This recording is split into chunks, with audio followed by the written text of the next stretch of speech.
Hello, hello, Raw Freestone here, day 43 of 90 Days of Calm. And yeah, I'm here to help people through the Invigorated Life coaching to shift. Yes, to shift from a more aimless and reactive state to a more mindful and proactive state. And I've got stuff going on in the background. It's that kind of day, you guys. My mind has just kind of already been in that space of it's that kind of day. Because the story I want to share with you today is what it was one of those days I look back at and I'm like, I would not like to do that day over again for any amount of money or anything because it was just that difficult. So it was definitely a test of my calm. So here's what happened. July 2017, I was graduating from my master's program. So let me just kind of give you some perspective on my life at that time. Hello, Phil. During that time in my life, I was homeschooling two kids, single mom, homeschooling two kids. I was in this graduate program that was mostly online. So it was a low residency program. I was in a leadership position at church.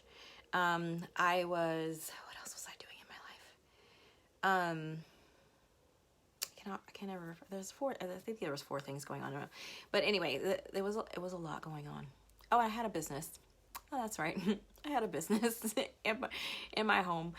So I was running a home business, homeschooling two kids as a single mom, in graduate school, and a leader in a youth program at church. And my life was just super duper overwhelming. And so I really had trouble finding calm on a day-to-day basis at times. But this particular day, it was like graduation day. And I had all of these things happening in one day. So I had to give a presentation. I had to do a reading. And I was given the graduation speech for our cohort all in the same day. And it was beyond stressful. So I had to travel out of town, took the kids and my mom. So there was just a lot of things that went into this day. And I, didn't sleep very well before that. I was trying to be as prepared as I could. And after the first two, after the first thing, I think the first thing was my presentation. I didn't feel like I did as great as I could have. And then after that was my reading. And during my reading, I mixed up some of my papers. And so I was like reading from two different copies and was getting things just mixed up. I had lost my favorite pair of shoes. I had dumped water all over myself. I had broken my brand new necklace, like just everything you can imagine. Like the kids were just kind of restless. They didn't know what was going on and they didn't know where to be. There's so many chaotic things going on. On top of that, my presentation went okay until the end and I felt like it was kind of meh. And then my reading I felt like was a hot mess. Luckily for the graduation presentation, hi Liz, I had everything written out and I just basically read it. But it was it was a lot longer than I probably could have been.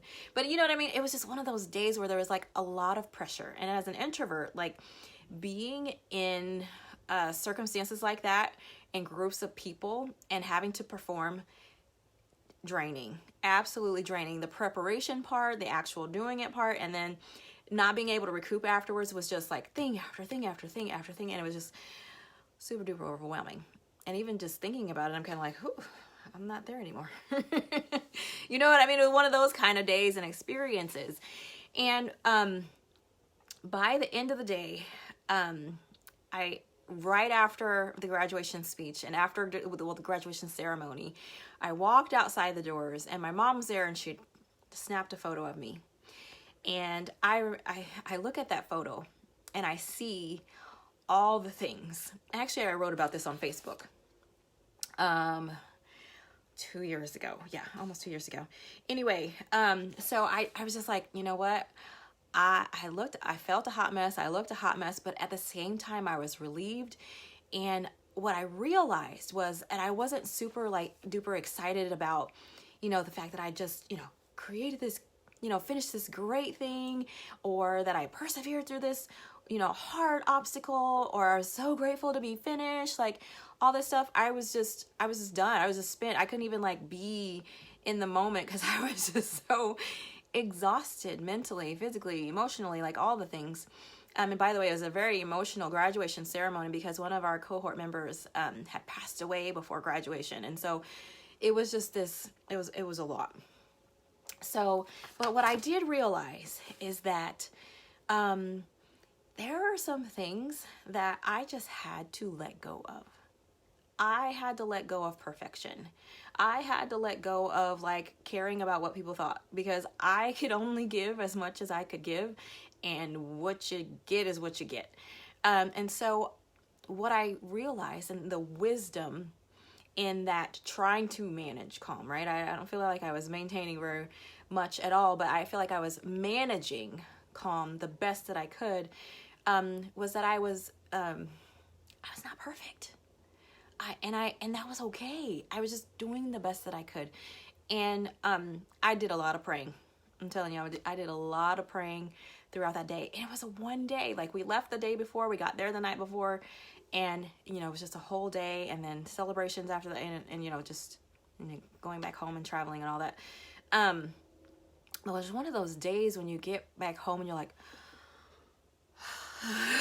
for a moment, right? But that's the wisdom. The wisdom is in knowing when to let go. And I'm not going to sit here and say that like I knew, when to let go, and I did it right away, or at the right moment. I expended a lot of energy and a lot of time and concern and worry and like all the emotions, just being there and getting there and trying to prepare and dealing with the in the moment stuff that eventually it was either like I had to let go, or I had to just burn out and just not be able to function. So it was kind of one of those moments where I was pressed into that humility. It was a moment of humility. So, underneath, of course, there was some gratitude, and I was, grateful to be done and grateful for all the experience that I had and the people. But I was like, I am never going to school ever again in my life. Like, that was kind of the thought that I had. And, why do I keep torturing myself? Because I went through that process. And those of you who've gone to school in adulthood, right? Either, whatever kind of school, whatever kind of training program, or whatever you've done, like when you get to a certain point, you're like, you want to quit. And it's like everything in the world is hard because of this like box that you're put in of like trying to get this thing done and figured out. But the wisdom is knowing when to let go. And in my case, I just let go and let God. I'm like, you know what? Whatever, however you want this to be, I'll just do it. And luckily I had spent a lot of time like kind of agonizing over the graduation, speech and all that, and thinking about what it was that needed to be said, because it was a very delicate time for our group of students, given that one of our colleagues had passed away. But and so I felt pretty confident coming into that part of it. It was just a matter of expending the energy to actually, deliver. But anyway, based on this experience, I just want you to think about, in your own life, the times where you have to manage calm. And remember, I've talked about managing calm as kind of one of those things where you're kind of in and out of calm and trying to like not stay out of calm. You keep trying to get back in there and to manage some sort of, I wouldn't necessarily call it homeostasis, but I guess in a way it is. But think about when to let go, and think about some experiences in your life maybe where you didn't let go. and what the actual effect was of your life and what happened in that situation. Or think about some times when you maybe let go too soon and what happened in that scenario. Or maybe when you knew the right time to let go, even if it was a hard thing to do. One of the things that I had thought a lot about and prayed about before this all happened, obviously, was whether or not to continue to finish my degree program. Like, why? Why was I doing this? As a single mom with a business and, all this stuff going on in my life, what am I doing? And so I had to come to the realization that if I was going to finish, that I was going to have to trust God to help me finish and get to that finish line. And so that's eventually, for me, what it came down to. So, it might look different for you in your life, when you're in a situation or circumstance, maybe even these times that we're in right now, this COVID era, right?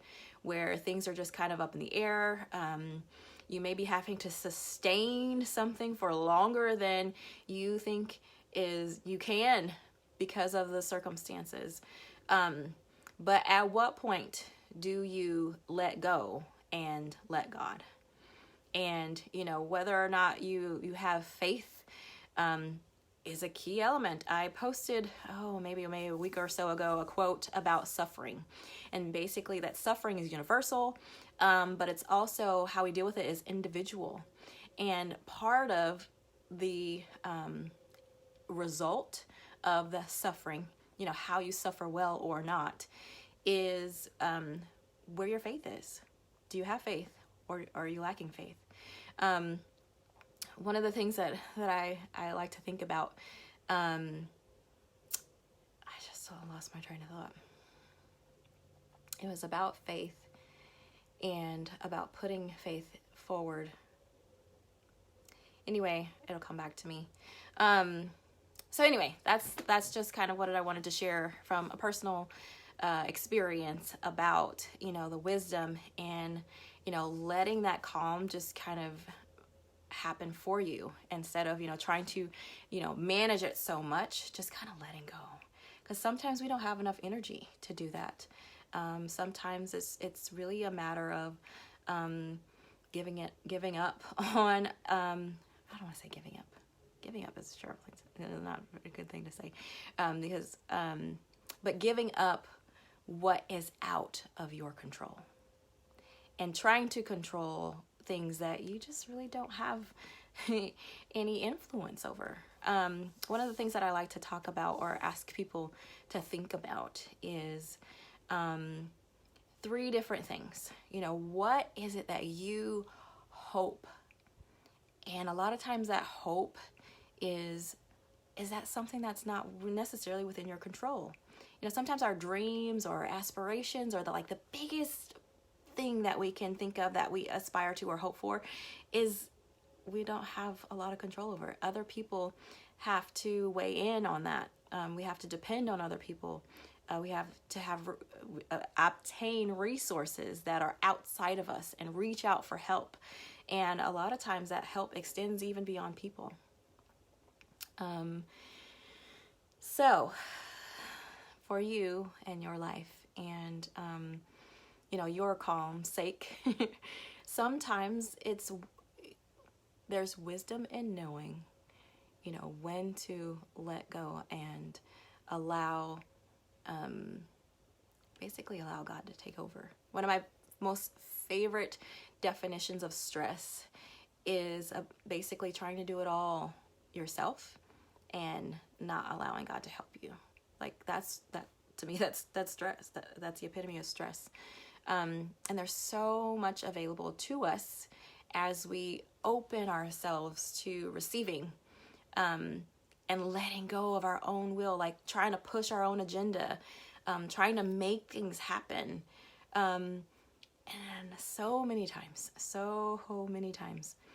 things tend to happen or turn out even better than you could have imagined when you let go. Even if in the end, in hindsight looking back, things turned out the way they should have. Even if it wasn't necessarily what you wanted to be or what you wanted to happen or how you wanted it to turn out. So anyway, that's just a little story that I wanted to share with you today about calm and wisdom. Again, today was day 43 of 90 days of calm. And here is me signing out and praying that you have faith in the calm to come. Till next time. Bye-bye.